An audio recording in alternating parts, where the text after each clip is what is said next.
siapkan untuk tabel-tabelnya. Ya, yang pertama ini tabel perhitungan simplex untuk mencari pivot point. Di sini adalah basis. Nah, nanti kita masukkan nilai-nilainya. Yang pertama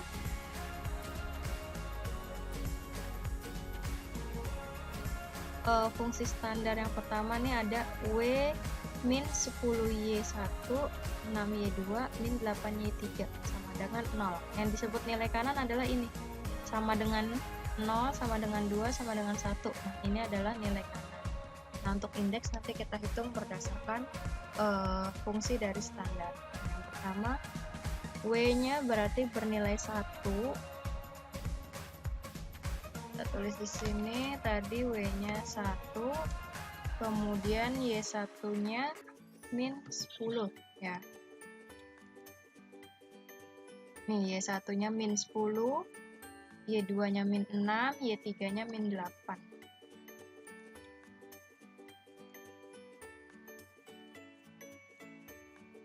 Kemudian untuk S1 dan S2-nya dia tidak ada, di ruas ini tidak ada, maka nilainya adalah 0.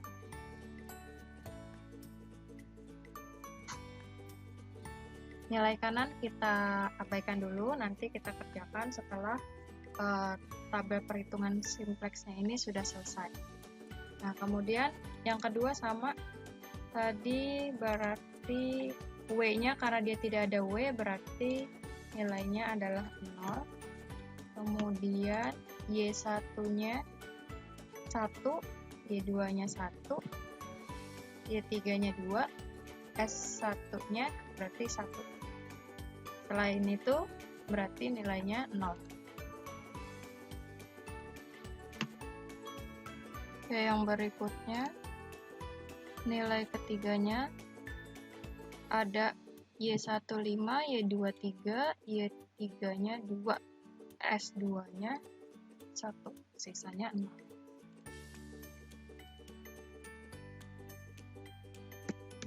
Setelah ini kita masukkan nilai kanannya. Tadi nilai kanan yang di ruas sama dengan ya, 0, 2, dan 1. Seperti sini 0, 2, 1. Nah, setelah itu kita buat indeks. Nah, indeks ini diambil dari NK atau nilai kanan dibagi dengan pivot point.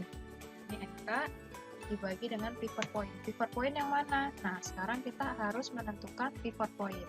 Tadi cara menentukan pivot point yang pertama adalah cari nilai negatif pada kolom yang bernilai paling kecil. Nah, pada kolom pertama kita cari nilai yang bernilai paling kecil. Oke, jadi sudah temu nilai yang paling kecil di sini adalah min 10. Nah, maka barisnya kita tandain dulu. Nah, setelah itu kita lihat lagi nilai terkecil dari kolomnya. Nah, di sini ada 0. Nah, kita tandain lagi. Nah, perpotongan dari ini kita lihat di sini. Kedua, mencari nilai baris atau row yang bernilai paling kecil juga. Nah, jadi kita udah dapat di sini nilai yang paling kecilnya. Nah, kemudian cara yang ketiga, lihat nilai yang berpotongan antara pivot baris dan pivot kolom. Nah, nilai yang berpotongan adalah di sini 5. Nah, maka nilai poinnya adalah 5. Nah, kita tandain di sini. Nah, ini adalah nilai yang kita temukan. Nah, setelah itu kita bisa menghitung indeks. Rumusnya adalah nilai kanan dibagi pivot point.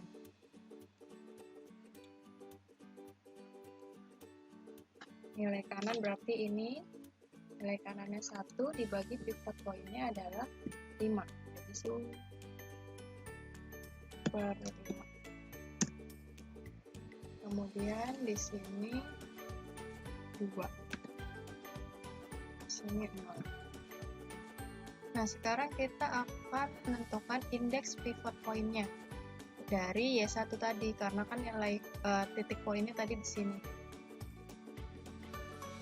Nah, kemudian nilai pivot point ini harus bernilai 1.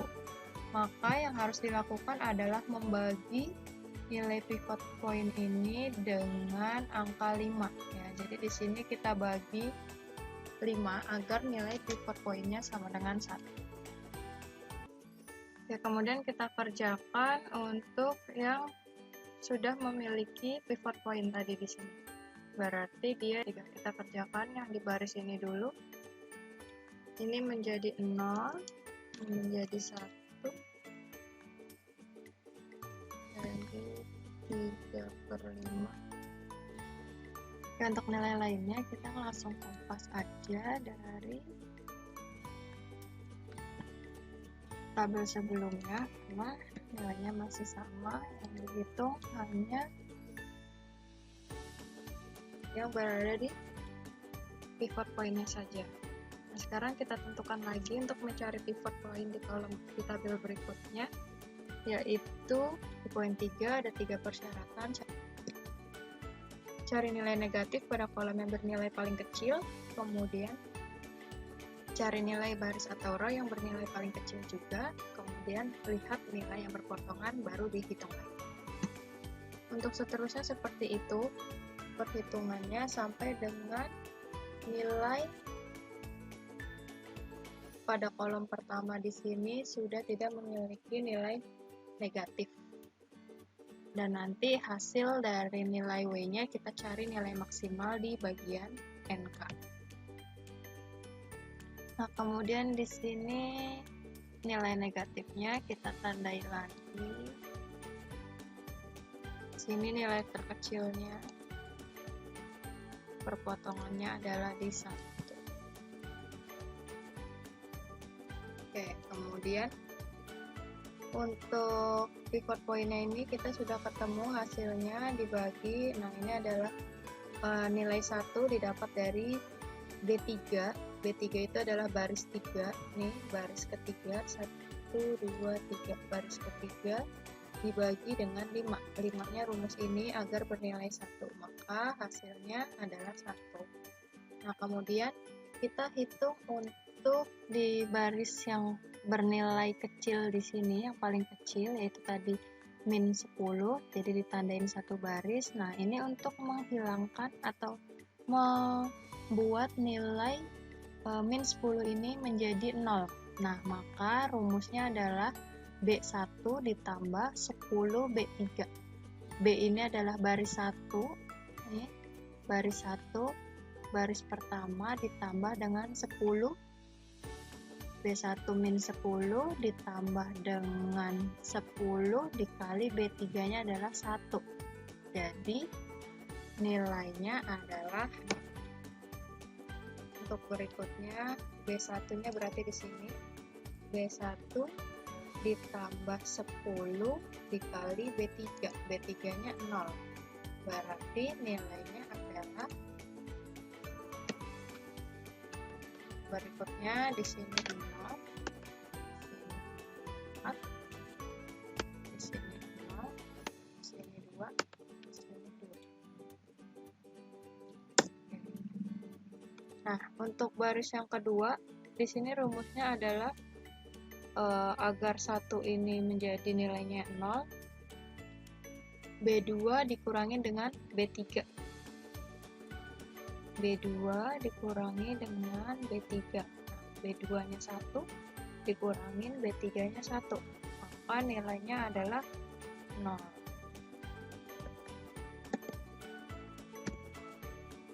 Kemudian baris berikutnya B2-nya adalah 0, B3-nya 0. Maka nilai di sini juga 0.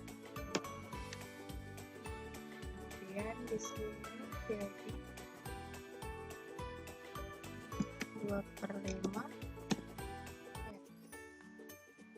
Nah, sekarang karena tadi baris ketiga tidak berubah, gantian kita pindahkan nilai di baris ketiga karena tadi sudah dihitung terlebih dahulu. Selanjutnya kita tentukan indeksnya. Nah, tadi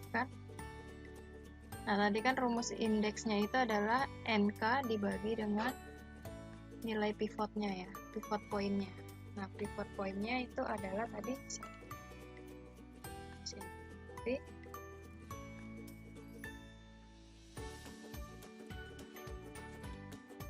sini menjadi 9/8. Sini menjadi 1/2. Oke, hasilnya sudah ketemu. Kemudian langkah berikutnya masih sama, kita masih memiliki nilai terkecil, yaitu -4. Kita cari titik poinnya lagi.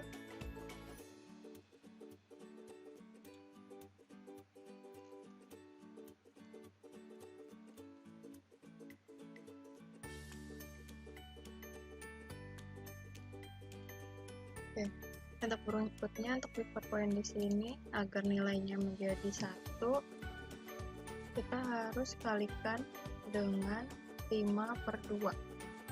Jadi B3 dikali 5/2 agar nilainya 1.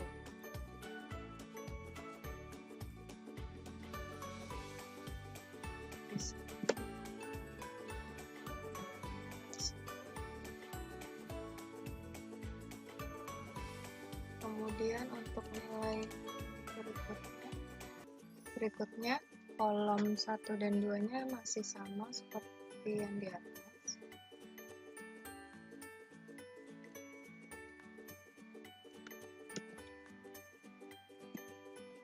Kemudian kita tentukan lagi agar nilai -4 dan 8/5 ini menjadi 0.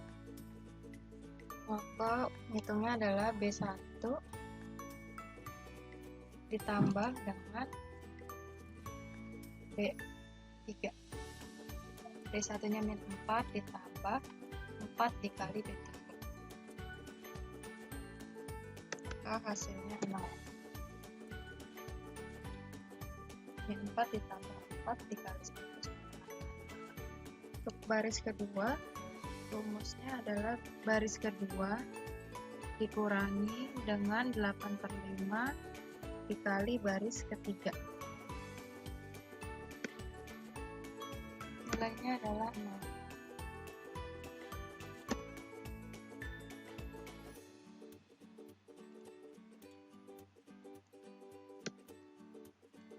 Dan selanjutnya untuk baris ketiga itu nilainya 1. Nah, sekarang tinggal kita cek lagi. Di sini tadi masih ada yang bernilai negatif 1. Nah, sekarang hasil terakhir sudah tidak ada lagi yang bernilai negatif di baris pertama. Nah, maka kalau sudah tidak ada nilai negatif di baris pertama, perhitungan di sini selesai. Nah, nilai yang didapat adalah berarti untuk nilai W kita lihat dari nilai kanan, hasil karena kan di sini W sama dengan. Nah, berarti kita mencari nilai W. Nah, ini nilainya adalah 4.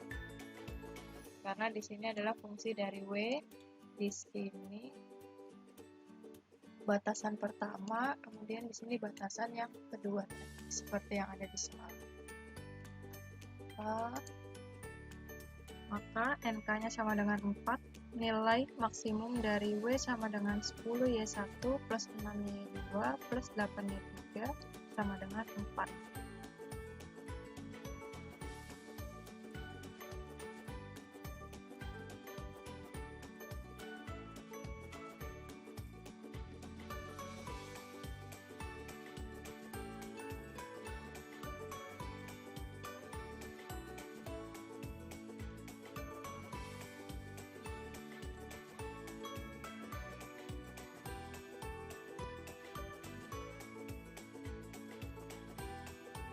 Sekian penjelasan dari bentuk dualitas linear programming. Semoga bermanfaat. Assalamualaikum warahmatullahi wabarakatuh.